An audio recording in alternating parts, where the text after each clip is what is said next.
네, 안녕하세요. 이번 강의는 5강입니다. 이제 신성클럽에 활동을 하던 존 웨슬리가 이제 아버지가 돌아가신 다음에 이제 조지아로 선교 여정을 떠나는 과정인데, 그 당시에는 뭐 그 교통수단이 배였죠. 그 배를 타고 미국으로 대서양을 건너서 이제 가야 되는 상황인데, 걸리는 기간이 거의 한 석 달 반에 걸쳐서 석 달 반 정도, 한 100여 일이 넘도록 그렇게 이제 가게 됩니다. 그런데 그렇게 가다 보면 뭐 바닷속에서 풍랑을 만나게 되고 비도 만나게 되고 여러 가지 어려운 상황을 겪게 되는 거죠.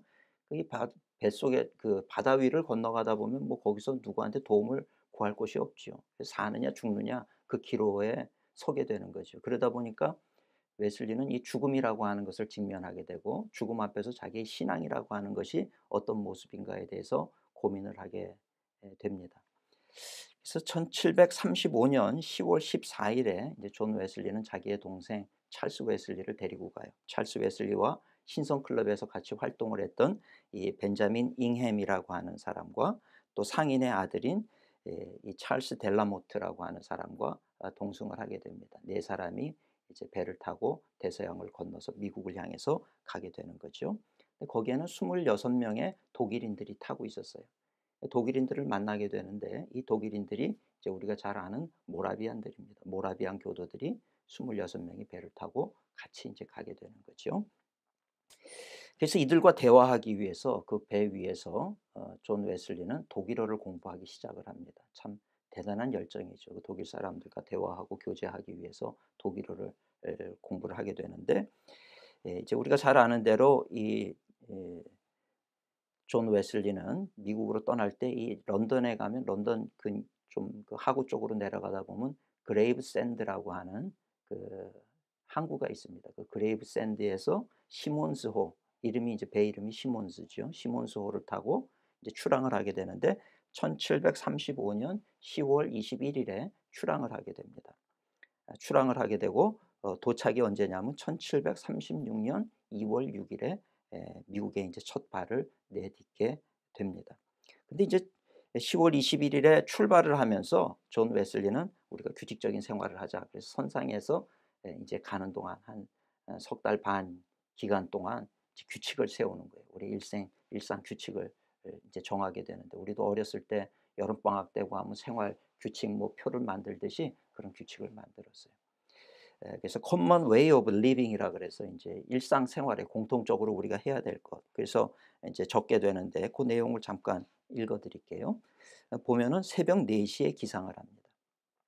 새벽 4 시에 기상을 해서 5 시까지 각자 개인 기도 시간을 갖게 됩니다. 우리의 새벽 기도하듯이 하는데 좀 빠르죠. 새벽 4 시에 일어나서 5 시까지 각자 개인 기도 시간을 갖고, 그다음 5 시에서 7 시까지 2 시간 동안 이제 성경을 함께 읽습니다.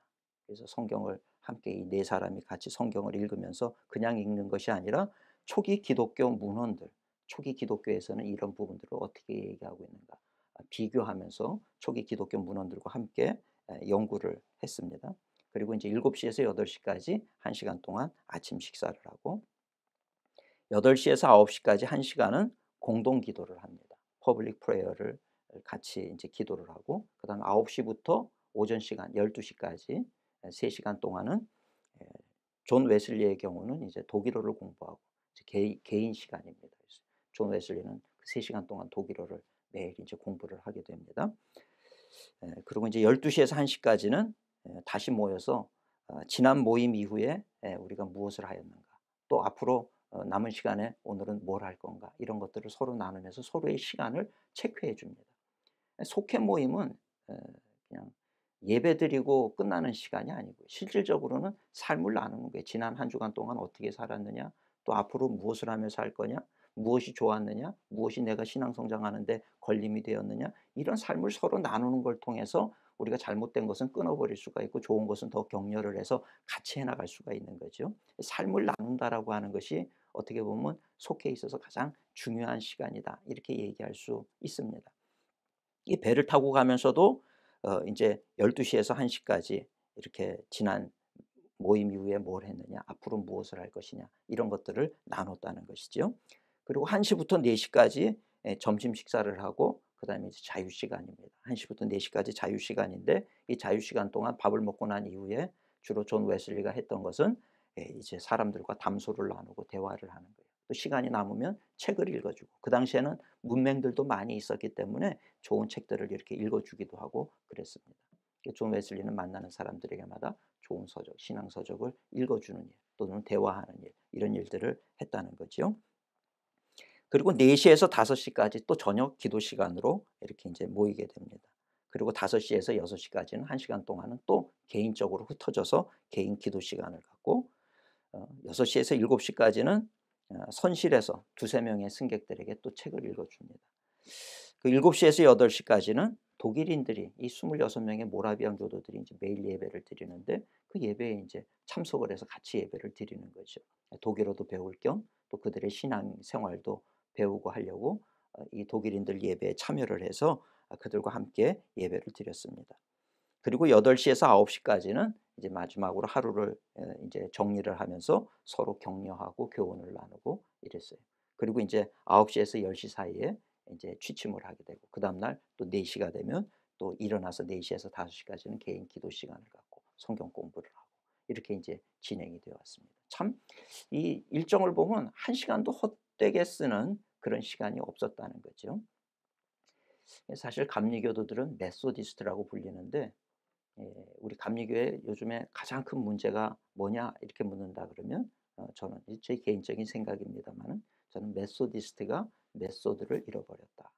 요즘에는 그냥 우리도 이 웨슬리처럼 좀 철저하게 이렇게 계획을 세우고 그 계획대로 살아야 되는데 우리는 계획 자체가 없다는 거예요. 규칙 자체가 없어요. 그냥 아침에 일어나서 되는 대로 생활을 하고 지금 이른다는 거죠. 어찌 보면은 우리가 메소디스트라는 이름이 붙을 자격이 있는가 이런 생각들도 우리가 한번 좀 해볼 필요가 있다는 것입니다. 교단이나 이런 곳에서는 우리 감리교회 위대한 감리교회를 얘기를 하고 감리교회의 전통과 우리의 유산을 이어가야 된다. 그런데 사실 우리 메소디스트의 가장 큰 전통과 유산 그러면 그건 다른 것이 아니라 메소드거든요. 메소드. 우리의 삶의 규칙을 지키고 그것을 이행해 나가는 이 노력이 우리로 하여금 다른 교단과 다르게 메소디스트라는 이름이 붙도록 만든 그 이유라고 하는 것을 오늘 우리는 좀 다시 한번 좀 생각해 볼 필요가 있다라고 하는 것입니다. 이 메소드를 이 메소디스트 이 규칙을 지켜나가는 이런 노력이 앞으로 우리들에게도 좀 있었으면 좋겠다 이런 생각을 하게 됩니다. 이런 규칙적인 생활을 이제 그 손실에서 이렇게 이어가던 존 웨슬리가 이제 경험을 하게 되는 것 가운데 가장 놀라운 경험은 뭐냐면 바로 풍랑의 경험입니다. 풍랑의 경험. 1736년 1월 17일에 엄청난 풍랑이 몰아치게 되는데 이 풍랑으로 인해서 객실 내부에까지 물이 흘러들어왔어요. 오후 11 시경에 큰 객실에 누워서 짧은 순간 잠이 들었다. 이렇게 그의 저널 가운데 기록이 되어 있는 것을 보게 되는데 그러면서 깨어서 일어나게 될지 그냥 자다가 죽게 될지 모른다는 거예요. 근데 그러고 나서 기록하는 게 "내가 죽기를 원치 않는다는 사실이 매우 부끄러웠다." 죽고 싶지 않다는 거죠. 죽음이 두렵다는 거죠. 이런 것들이 좀 어떻게 보면 신앙인으로서 천국에 대한 이야기를 하고 구원에 대한 이야기를 하면서도 이런 죽음을 두려워하는 본인의 모습을 볼 때 부끄러운 생각이 들었다. 순간적인 위험이 닥칠 때 죽음을 두려워하지 않고 하나님 앞에 서게 될 것을 즐거워하는 자는 마음이 얼마나 순수한 자인가. 말로만 우리가 믿음이 있다고 얘기하는 게 아니라 실제로 그런 믿음을 가지고 사는 자는 정말 순수한 자라는 게 복된 자라고 하는 것이죠. 그리고 더 큰 풍랑을 맞이하게 되는 게 1736년 1월 25일 주일입니다. 일요일에 이제 큰 풍랑을 만나게 되는데 오후 7 시에 독일 사람들에게 갔어요. 그날의 전어를 좀 읽어 드릴 필요가 있을 것 같습니다. 오후 7시 독일 사람들에게 갔다. 그들의 너무도 진지한 행동을 오랫동안 눈여겨보았다. 그들은 날마다 어떠한 해코지를 당해도 흔들리지 않고 그들의 온유함을 보여주었다. 만일 누가 그들을 밀치고 때리고 넘어뜨려도 그들은 다시 일어나 조용히 걸어갔고 그들의 입술에서 어떤 원망과 불평도 들을 수 없었다. 그러던 중 그들을 시험해 볼 한 가지 생각이 떠올랐다. 그들이 교만과 분노와 복수심으로부터는 구원을 받았지만 과연 공포심으로부터도 구원을 얻었는지 알아볼 기회가 생겼다. 왜냐하면 본인도 이 풍랑으로 인해서 죽음의 위협 속에서는 두렵고 떨렸다는 거죠. 그러니까 이렇게 뭐 다른 사람들과 대화에 있어서 선을 베풀 수는 있겠으나 이 죽음의 위협이 올 때도 그런 두려움으로부터도 자유한가, 이것을 알아보고 싶었다는 거예요.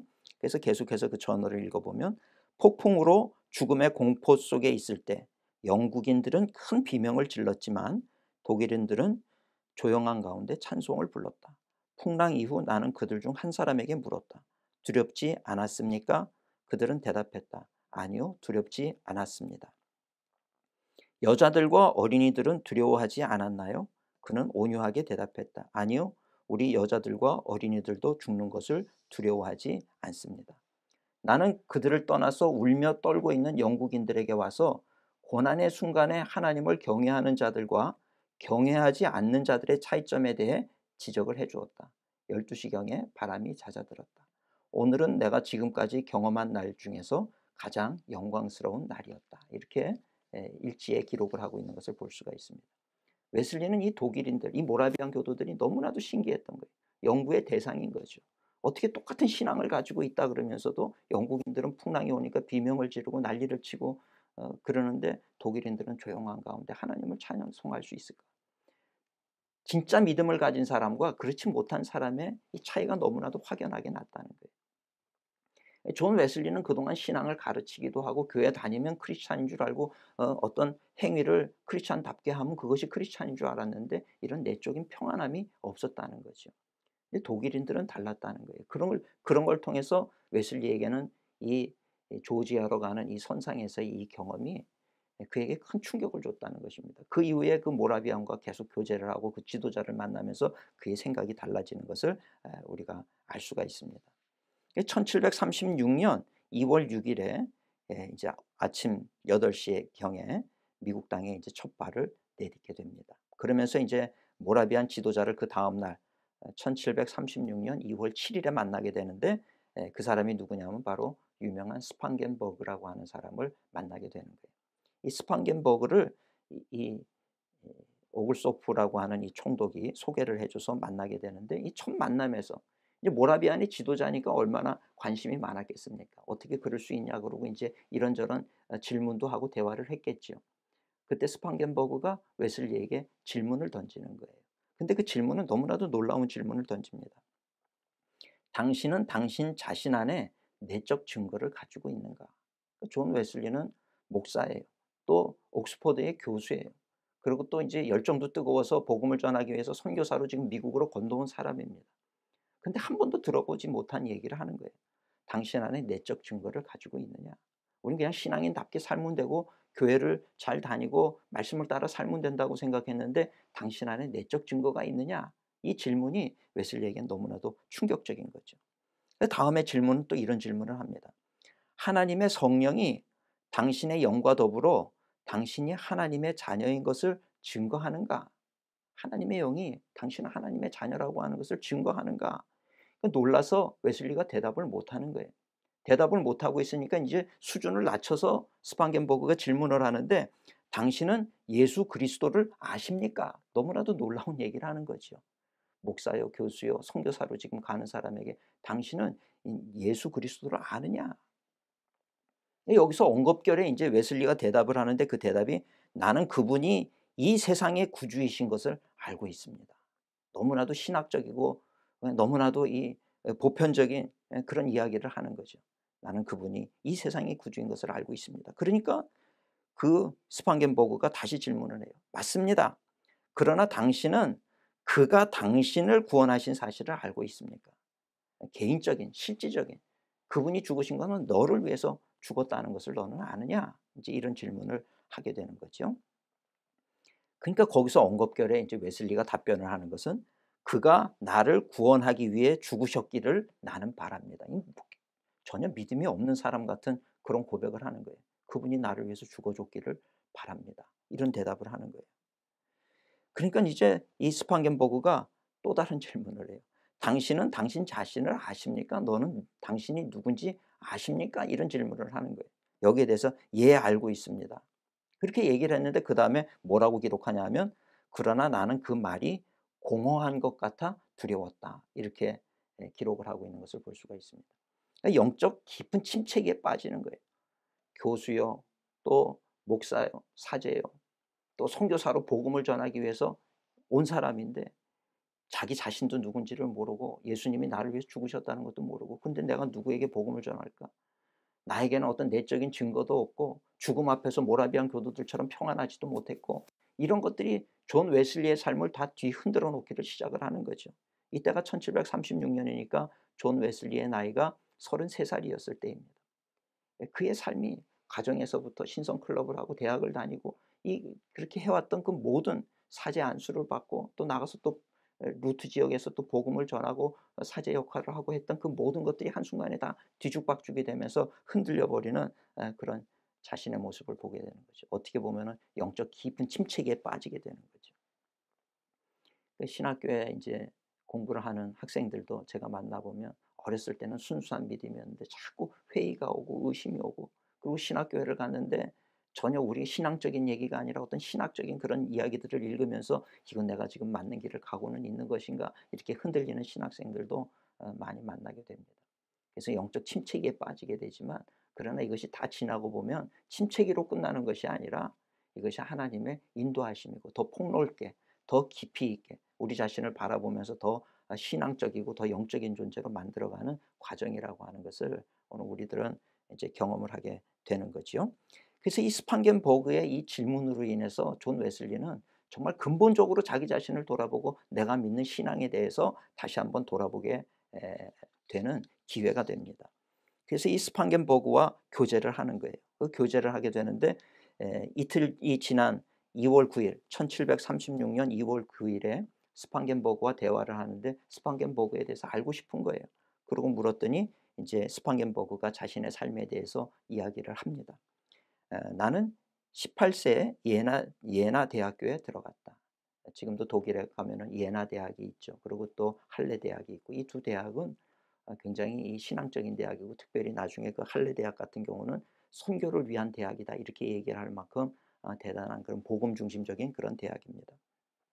예나 대학에 들어갔다. 나는 즉시 내 영혼을 구원하는 데 필요한 것 외에는 모든 학문을 버렸다. 대학은 학문을 공부하기 위해서 들어가는 곳인데 거기에 가서 그렇게 공부를 하고 복음을 듣고 하다 보니까 내 영혼을 구원하는 것, 이것이 가장 중요하다. 그 외에 모든 것들은 다 모든 학문을 다 버리기로 결단을 했다는 거예요. 그리고 나서 이 스판겐보그는 가난한 아이들을 가르치기를 시작을 하는데 점점 많은 수가 모여오는 겁니다. 30명이 넘는 교사와 200명이 넘는 학생들이 막 몰려오기를 시작을 하는 거예요. 그러다 보니까 스판겐버그가 유명해지기 시작하고 다른 대학에서도 오라고 그런 이제 초청을 받기도 하고 그랬던 거죠. 근데 그 부분에 대해서 이렇게 기록하고 있어요. 그러나 나는 어떠한 제한도 수락할 수 없었다. 왜냐하면 하나님의 뜻이라면 오직 작은 자 그리고 무명한 사람이 되고 싶었기 때문이다. 다 유명해지는 것을 원하는데 이 스판겐버그는 작은 자 그리고 무명한 자가 되고 싶었다는 거예요. 그리고 그래서 여기저기서 오라는 얘기들이 있었지만 갈 수가 없었던 거죠. 근데 할레 대학에서 오라 그래서 그 할레 대학은 이 선교 중심, 복음 중심으로 세워진 대학이기 때문에 거기 가는 것은 하나님 뜻이라고 생각을 하고 그곳으로 가게 됩니다. 그곳에서 인제 열심히 신앙생활을 하는데 항상 그렇게 뭔가 본질적으로 열심히 이렇게 신앙생활을 하려고 그러면 공격하는 무리들이 있는 거죠. 그 사람들에 의해서 고소를 당하기도 하고 스판겐버그도 인제 그런 과정들을 다 겪게 되는 겁니다. 그러자 그 지역의 왕의 명령이 48시간 안에 이 도시를 떠나라, 이런 명령을 받게 되는 거예요. 그래서 떠나서 정착하게 되는 것이 어디냐? 진젠도르프 백작이 있는 그 헤른후트로 가서 이제 거기서 정착을 하게 됩니다. 근데 헤르노트에 가 보니까 이미 여러 나라에서 모인 천여 명의 영혼들이 있더라는 거죠. 근데 이들의 삶의 모습을 가만히 보니까 다른 곳과는 다르더라는 거예요. 사도적인 신앙을 따라서 그 삶을 실천하면서 그렇게 살아가는 사람들의 모습, 그리고 엄격하게 영적인 훈련을 하고 있는 모습들, 이런 것들을 배우게 되는 거죠. 그래서 1735년이 됐을 때 거기는 선교하는 그런 공동체였기 때문에 그곳에서 진젠도르프가 명령을 내리는 게 당신은 미국에 가서 조지아에 가서 거기 선교지를 개척을 해라. 그래서 16명의 형제들과 함께 1735년에 이제 그 웨슬리가 오기보다 이제 몇 달 전이 되겠죠. 이렇게 와 가지고 이제 조지아에서 정착을 하게 되었어요.